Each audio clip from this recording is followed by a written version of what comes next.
Terror funding के मामले में दिल्ली की तिहाड़ जेल में उम्रकैद की सजा काट रहे जम्मू और कश्मीर लिबरेशन फ्रंट यासीन के अध्यक्ष यासीन मलिक ने खुद को गांधीवादी बताया है। मलिक ने अपने संगठन JKLF-Y पर प्रतिबंध की समीक्षा करने वाले यूरोपियन न्यायाधिकरण से कहा है कि अब वो गांधीवादी है। उसने 1994 से ही हथियार और हिंसा छोड़ दी है। न्यायाधिकरण को दिए अपने हलफनामे में मलिक ने दावा किया कि उन्होंने 1994 में संयुक्त स्वतंत्र कश्मीर की स्थापना का लक्ष्य पाने के मकसद से JKLF-Y के जरिए सशस्त्र संघर्ष की राह छोड़ दी थी। अब अपने विरोध और प्रतिरोध के लिए उसने गांधीवादी तौर तरीका अपना रखा है। बता दें कि यासीन ने 1988 में जम्मू कश्मीर लिबरेशन फ्रंट यानी JKLF-Y बनाया था। यासीन ने इस संगठन के अपने आतंकवादियों के साथ मिलकर 1990 में श्रीनगर के रावलपुरा में भारतीय वायुसेना के 4 कर्मियों की सनसनीखेज हत्या की थी। यासीन ही इस कांड का मुख्य आरोपी है। अदालत ने टेरर फंडिंग मामले में मई 2022 में उसे आजीवन कारावास की सजा भी सुनाई थी।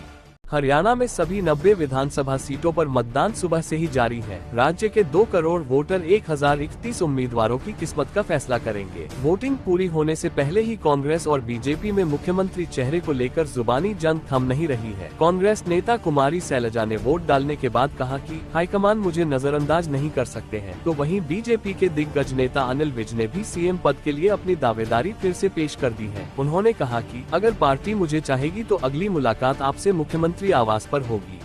5 नवंबर के अमेरिकी चुनावों के लिए रिपब्लिकन राष्ट्रपति पद के उम्मीदवार ट्रंप ने बड़ा बयान दिया है। उन्होंने कहा कि अमेरिकी राष्ट्रपति जो बाइडेन को इजरायल से ईरान के न्यूक्लियर साइट्स पर हमला करने के लिए कहना चाहिए और बाकी सब चीजों की चिंता बाद में करनी चाहिए। उनकी यह टिप्पणी राष्ट्रपति जो बाइडेन के उस बयान के बाद आई है जिसमें उन्होंने कहा था कि इजरायल और ईरान के बीच बढ़ते तनाव के बीच मध्य पूर्व में पूरी तरह से युद्ध की संभावना नहीं है और इसे टाला जाना चाहिए। ट्रंप राष्ट्रपति बाइडेन से पूछे गए एक सवाल का जिक्र कर रहे थे जिसमें 200 मिसाइलों के हमले के जवाब में इजरायल द्वारा ईरान की एटमी ठिकानों को निशाना बनाने की संभावना के बारे में पूछा गया था। बढ़ते तनाव के बीच अमेरिकी विदेश विभाग के शीर्ष अधिकारियों ने बताया कि इजरायल ने बाइडेन प्रशासन को इस तरह का कोई आश्वासन नहीं दिया है कि वो ईरान की परमाणु सुविधाओं को निशाना नहीं बनाएगा।